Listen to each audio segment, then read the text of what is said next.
மேஷராசினியர்களே, குடும்பத்தில் சில நல்ல விஷயங்கள் நடக்கும். சூழ்நிலைக்கு ஏற்ப நடந்து கொள்ளவும். பண தேவைகள் அதிகரிக்கும். உத்தியோகத்தில் உயர்வு நிலை உண்டு. ரிஷபராசினியர்களே, பழமையான விஷயங்களில் ஆர்வம் வரும். எதிர்பாராத பயணங்களால் ஆதாயம் இருக்கும். அக்கம் பக்கத்தினரின் ஆதரவு பெருகும்.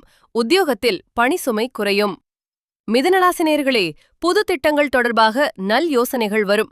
உடல் ஆரோக்கியம் பலம் பெறும். வேண்டியவர்களிடம் வீட்டு கொடுத்து போகவும். உத்தியோகத்தில் பாராட்டு கிடைக்கும். கடகராசினியர்களே, ஆதாயமில்லாத காரியங்களில் ஈடுபட வேண்டாம். பெரியோர்களின் ஆசி கிட்டும். வாகனத்தில் மெதுவாக செல்லவும். உத்தியோக மாற்றம் ஏற்படும். சிம்மராசினியர்களே, குடும்பத்தில் சில மருத்துவ செலவுகள் வரும். பெற்றோர்கள் நலனில் தனி கவனம் செலுத்தவும். சாட்சி கையெழுத்து போடுவதை தவிர்க்கவும். தொழில் வியாபாரத்தில் மந்தநிலை காணப்படும். கன்னிராசினியர்களே, பொழுதுபோக்கு ஆடம்பரங்களுக்கு அதிகம் செலவழிக்க வேண்டாம். உற்றார் உறவினர்கள் ஆதரவாக இருப்பர். வீண் விவாதங்களை தவிர்க்கவும். தொழில் வியாபாரத்தில் விரிவாக்கம் ஏற்படும். துலாம் ராசி நேயர்களே, சமூக அந்தஸ்து உடையவர்களின் தொடர்பு கிடைக்கும். தொடர் வேலைகளால் உடல் சோர்வு ஏற்படும். உடன் பிறந்தவர்கள் அன்பு மழை பொழிவர். தொழில் வியாபாரத்தில் உள்ள நுணுக்கங்கள் புரியவரும்.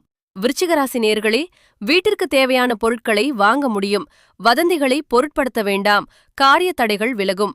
தொழில் வியாபாரத்தில் போட்டிகள் குறையும். தனுசு ராசி நேயர்களே, ஆன்மீக காரியங்களில் ஈடுபாடு வரும். எதையும் துணிவுடன் எதிர்கொள்ளும் ஆற்றல் உண்டாகும். கணவன் மனைவி ஒற்றுமை பலப்படும். தொழில் வியாபாரம் சிறப்பாக அமையும். மகர ராசி நேயர்களே, குடும்ப செல்வாக்கை உயர்த்த முடியும். முன்கோபத்தை குறைக்கவும். பிரியமானவர்களின் வருகை இருக்கும். தொழில் வியாபாரம் செழிப்படையும். கும்பராசி நேயர்களே, யாரையும் குறைத்து பேச வேண்டாம். சில அதிர்ஷ்ட வாய்ப்புகள் தேடி வரும். எதிரிகளின் பலவீனம் அறிந்து செயல்படவும். தொழில் வியாபாரம் விருந்தியடையும். மீனராசி நேயர்களே, மனதில் புது நம்பிக்கை பிறக்கும். தூரத்து சொந்தங்களின் உதவி கிடைக்கும்.